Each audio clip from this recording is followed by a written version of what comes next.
I want to stay away from the business end of this coral, because one this big can easily leap off the ground and get you. Whoa. This adult Dendrolathus cyanochlorus is more than happy to show us some blues, and we love that. Yes, hello, welcome back to another Rupert's Reptiles video, and we are in Malaysia, believe it or not. I know some of you are probably wondering, why the hell has there just been no Malaysia videos? Don't you live there? Well, yeah, there's a couple reasons. Firstly, I've been so incredibly busy, and when I'm back here in Malaysia, I spend most of the time on my laptop, so I'm not out herping that much. And when I am out herping, usually the Malaysia videos, I save them for my Patreon. And I put up some pretty cool stuff actually from Malaysia on the Patreon, so make sure you head over for those like full-length exclusive videos you won't see anywhere else. But today, we're running it up with a main channel video, and I'm up here for the afternoon at Fraser's Hill, the afternoon and evening. Gonna start with some late afternoon walking and driving around, praying that something shows up. It's been so long since I saw a daytime snake around here, and it's beginning to piss me off. So let's get right to it. And after that, I'll have dinner, then head out for some proper night herping, where I'm absolutely certain we will turn some cool stuff up. So let's see what shows up now. Well, my afternoon is snakeless so far, but there's some storm clouds rolling in, and it's very warm this evening. So I'm expecting somewhat of a spike of activity as soon as it gets dark. I'm just waiting on that now. All right, first snake of the night in the craziest fashion, actually. I just walked up the edge of the road, didn't see anything in the drainage ditch, walked back to my car, went round that side, and while I was opening the door, looked on the floor here and saw a very distinctive coloration and pattern. That being of the striped coral snake. No, that's not the common name. That's just what it looks like. The Malayan banded coral snake. Yeah, that's it. Something like that. It's doing its best job to remain invisible right now. You can see there. You can see its little head tucked under that leaf, thinking, if I'm hidden under this leaf, he can't see me. Well, I'm sorry to say it, buddy, but I can see you. Come here. Oh, he's gone flaccid. Worst word to use ever in any context. And now you get to see the cool defensive display these guys do, where they flip themselves upside down. I want to stay away from the business end of this coral, because one this big can easily leap off the ground and get you. But this kind of like, I guess, Titi Wangsa mountain range form with the very dark edges and the bright orange stripe tends to be very docile. I've said this before, and I know it seems kind of dangerous to say. I'm risking a lot, but this form, there's two forms of the species occurring in Malaysia and southern Thailand. The kind of grey form with the red stripe and this dark form here. This dark form always tends to be very, very docile in comparison with the grey form. And that certainly goes for the ones I get here at Fraser's Hill. They're very, very keen on flipping over, showing their venter, doing the strange thing where they just jump from one position to the next every few seconds. But I'm still going to whip my hand away if I see them doing that, because a snake like this, even if it bit you, I mean, obviously it wouldn't be fatal, but it causes a lot of pain. Quite a few people have been bitten by intestinalis in different regions of Southeast Asia, and it's always painful. That's one thing I can say for goddamn sure. But this is a great thing to start the night off. Nothing better than starting the night with an elapid first snake very, very early. I called it that there would be some activity this evening, and I think I'm going to be right about that if the first few minutes of dark are anything to go by. Well, I took him off the road and he's died. He's keeled over, upside down, and is dead. Now, obviously he's not really dead. I'm going to set him off the bushes and get him on his way. Look at the harvestman. Tried to walk over him. Made him spook. All right, this guy's breakdancing his way into the bushes, where I'll promptly be leaving him. Holy crap, look what I just spotted from the car window. In the grass, in situ, there's a big dogtooth cat snake there. Beautiful one too. All right. Not really what I would expect to be cruising up here at almost 1,300 meters. I've seen these before around 1,000 or lower, but up at this elevation, new one for me for sure. I'm gonna get it probably restrained in a seconde, and I can switch off the car and move it into a slightly safer place. But here. Whoa, there we go. I want to see some of that action. That's what I want to see. Not typically a big biter, Boiga Sanodon, this one, but they will certainly get into a defensive position. He's taken to fleeing now, so I think now's a good time to cut the clip, and I'll be back in a sec. If you've been watching my channel for a while, you'll know just as well as me how much of a nightmare these guys are to film. They're huge. They never look at the camera, like at the light. They're always like wailing around, and if you let them like rest on you, then they might bite. And this species is called the dog-tooth cat snake, specifically because in that cute little face we're looking at there, you know, behind that cute little face we're looking at, in that jaw is some really, really large and really sharp teeth. And that's not even mentioning the rear fangs, which can inject venom, although you'd have to let one of these chew on you for a while. But this is such a cool species. It's got a great pattern. It's got a great like personality too. Look at it here. It's actually gone back into defensive mode and it's bitten a piece of plant. Fantastic. That's just what we want. But what we actually want, in a non-sarcastic way, is it going into defensive position like this, because again, you can see what makes this species so charismatic. You can see why it's so cool. And there, it's moved that little plant out of its mouth. And it looks odd here because it's puffing up its neck. It may remind some of you as the South American puffing snakes. A lot of the boigas do this. It's the kind of, how would I say it? The lateral puffing, or the dorsal, how would I say it? The laterally compressed puffing. So they don't spread there, so they become very like vertically broad. And this guy's suddenly got an attitude out of nowhere. You know, at the start he wasn't really on that, but now he's mouth open trying to give me a piece, and I've been very gentle with you, so that's strange considering I always coin this as one of the most easy to handle cat snakes. Wow, he's really giving it a go. Do you see that? Like the constant strikes. Yeah, let's see if he does it again. Whoa! Yeah, that's a cool snake right there. Damn, we've been filming for almost 2 minutes in this clip. But yeah, lovely pattern color, lovely coloration on this. So much yellows, and this guy's got himself in all kinds of a mood. So I think we're gonna ease the stress off this particular snake and move on with our night, which I'm very happy to do because it seems like there's a lot of activity. So I should keep moving. Well, I was trying to send him off into the bushes, and he's turned around instantly. Mouth open, striking. Come on, buddy. It's time for you to go home. Hopped out the car to do some walking, and from all the way up here, I can see a glowing green bean in ambush above the stream. I'm not going to climb down and take a look because I reckon when I get to the ponds I'm going to walk to, there'll be some more around there. But there's a snake, the first of the locally common species of the night. Check out this beautiful jade flying frog here, just on the edge of the pond I was talking about. This is just stunning. Like, look at that blue edges to the body. It's probably going to darken up because I'm shining light at it, and it'll probably get stressed because of that. But at least you got to see it in all its glory right here with the blue on it. Usually they're more green than this. This one's outstanding. Really, really low greens. Freaking, what a beautiful frog. Not small either, any stretch of the imagination. It's just like a glass frog. I love it. And also around this same pond, this male Savahai has been in the exact same position on the exact same branch for the best part of, let's say, a month now. Possibly even longer. I mean, I think I first saw it about a month ago, almost to the day. And that's pretty remarkable because you'd think that these green beans tend to move. They're not like a Vophis. They're not like these they're not like these extremely lethargic pit vipers which sit in the same place for months. Generally, these move around, and especially males, you'd think they move around more, but this one seems to be of the mentality that if it's not broke, don't fix it. And clearly this place is not broke because he's loving life. I just road walked my newest snake and fourth species of the night. I'm gonna just accept that I'm gonna be musked by this guy here, and I'll show you the first Apelopeltra, what am I saying? Asphenodipsis vertebralis, vertebral slug snake that I've shown on this channel for a good while. That's for sure. Right, so if you've been watching my Patreon exclusives, you would have seen this species quite a few times.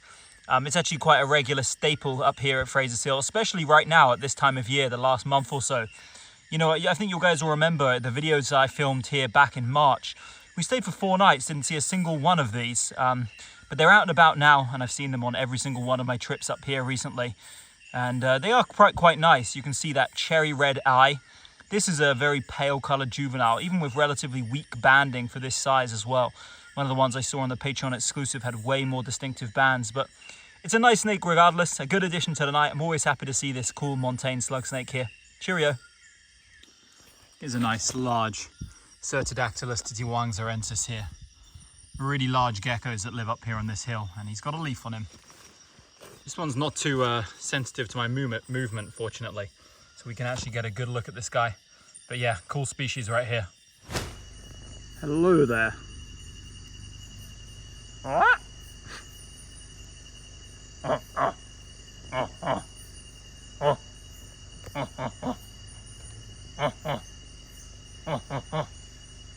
Oh shit. I forgot that you could call pigs making that noise. There was another little break of activity, but walking along the road I got this familiar face up here in the mountains as well. This is one of the more common reed snakes in the area, Macrocalamus chanardi, the little Chanard's reed snake. It's a cute little thing, an absolutely tiny snake. I consider this one, believe it or not, I consider this a very large adult. I consider this almost a fully grown Chanard's reed snake right there. You can clearly make out its head, you can make out patterning, and you can also see the nice salmon color on the venter, although that's only towards the rear. But certainly a nice little snake to see up here. Another species addition to what's whoa, all right, let's calm things down here. Everybody calm down. All right, a nice addition to the species count for tonight. Good old first Chanard's reed snake of the night. Look at that, cutie. That was definitely the fastest time between two snakes. There's another Chanard's reed snake just a few millimeters, not millimeters, maybe like 20 meters further along the drainage ditch. I guess some people know, but others may not, that this area is not like a national park or anything. It's like a village, and there's houses everywhere around where I'm herping. And just in this person's front porch, actually, I'm struggling to show you guys on film. I don't know if you guys can see, there's a green bean in here, just in their, like, not in their porch, in their little flower patch, their little patch of plants. They're growing in this thing here. And they've got a green bean lurking in there. And finally, at long last, the obligatory Schlegels has showed up. So we ticked off the two most common reed snakes on the mountain today and add another species to our night. I'm not sure what this is, species number 5, 6, species number 6, I think. 6 species at a night on Fraser's Hill is pretty damn good going for me. And for most people, actually, it can be easy to see less than that, especially when herping solo like I am. But I've had enough of this guy. Whoa, look at him go. He can find his way out of this not so deep drainage ditch for sure. Returning to the car now. A few snakes on that walk, but nothing too crazy. We'll see if I can cruise something on the way back. Otherwise, this might be the end of the night. But stuff has been on the road tonight, so we'll see what we can manage. Just cruised an adult vertebral slug snake on the way back here. You can see this one a lot better. I think this one may have been clipped by a car, which is kind of sad. It's behaving strangely, but obviously it's responsive. Yeah, you can see blood on my hand. Well, that's a shame. I don't really like showing dead, DOR, injured snakes on the channel, so I'll set this one in the bushes and hopefully it can feed back into the ecosystem. On the way back, I've also very sadly got another still moving but clipped snake. This Lycodon ephraenis doesn't seem to have its neck broken at all, but I'm not going to say it looks good for it. You can see it moving around here. One side of its head is much more damaged than the left, like the eye is pretty badly hit. But other than that, it's in good condition. It can obviously see out of this eye, but the fact it's not chewing on me is kind of a bad sign in my opinion. And you know, for anyone who's enjoying my videos and wants to get into herping, one thing I will say is that, like, you have to be prepared to see a lot of dead and injured animals, not just snakes, but also other animals too when you're out here, especially doing road cruising a lot. It's very common. And you certainly get desensitized to it over time. I know for a fact that I do, that's for sure. And this guy's actually trying to bite me.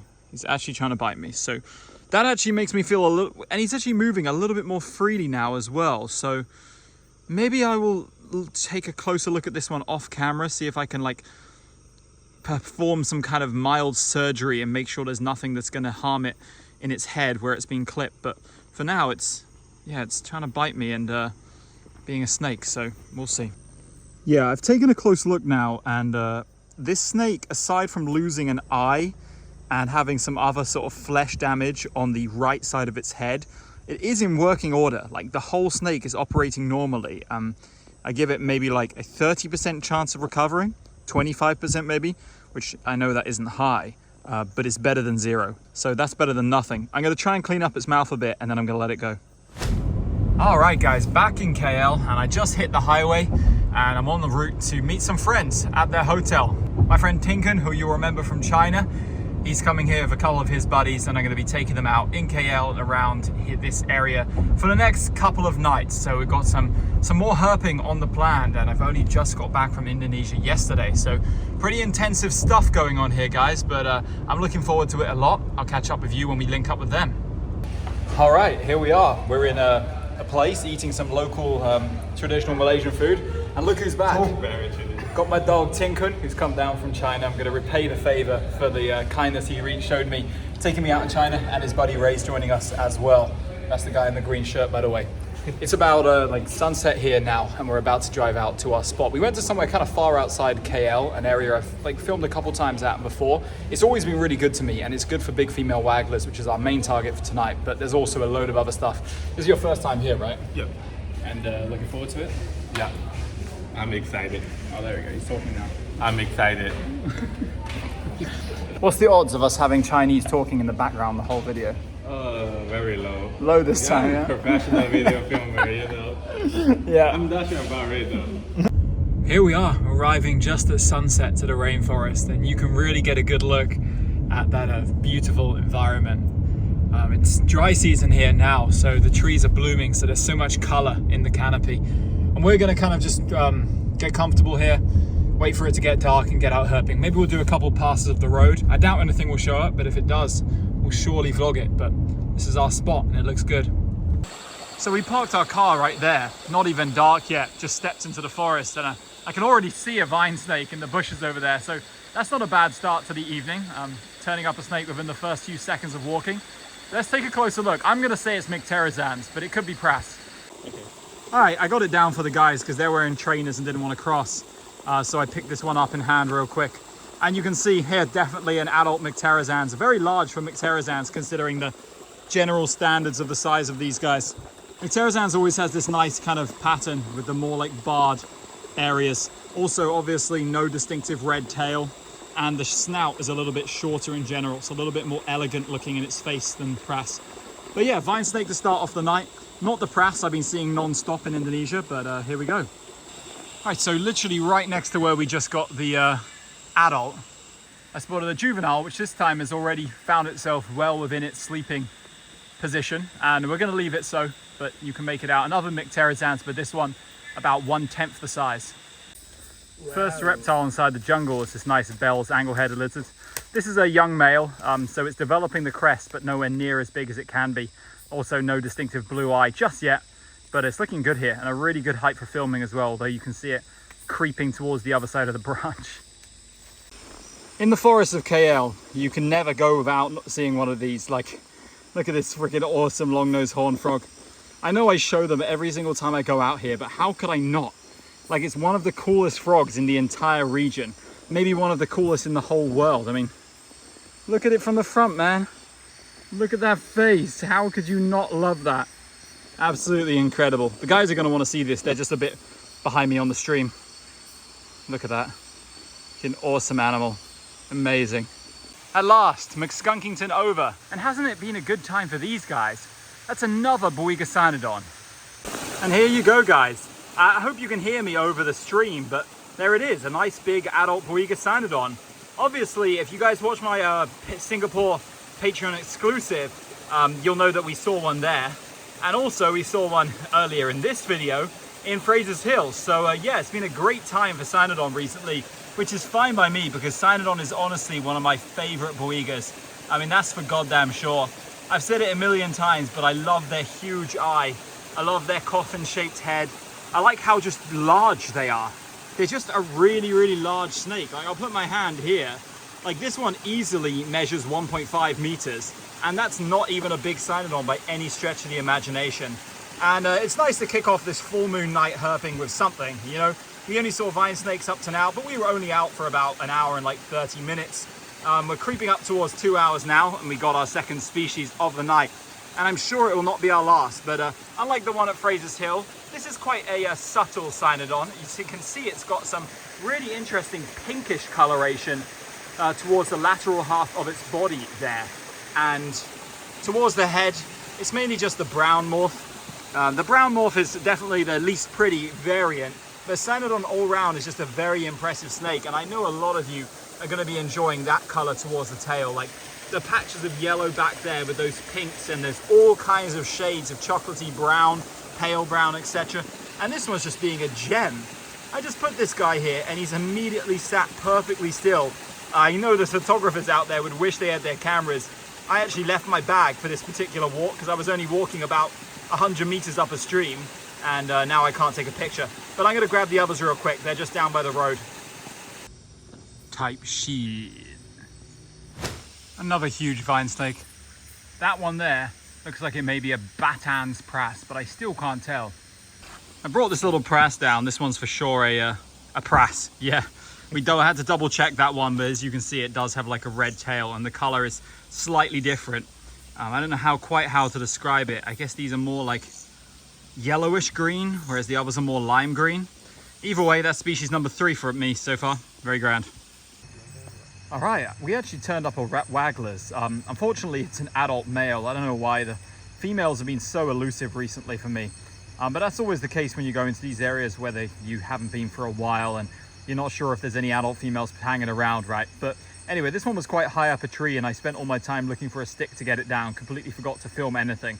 But it's like a mid-sized adult male, nothing crazy, but probably large enough to be sexually mature. And it is a little bit green, but it's got some nice spots on it, this one. And especially, I like the red and white stripe behind the eye.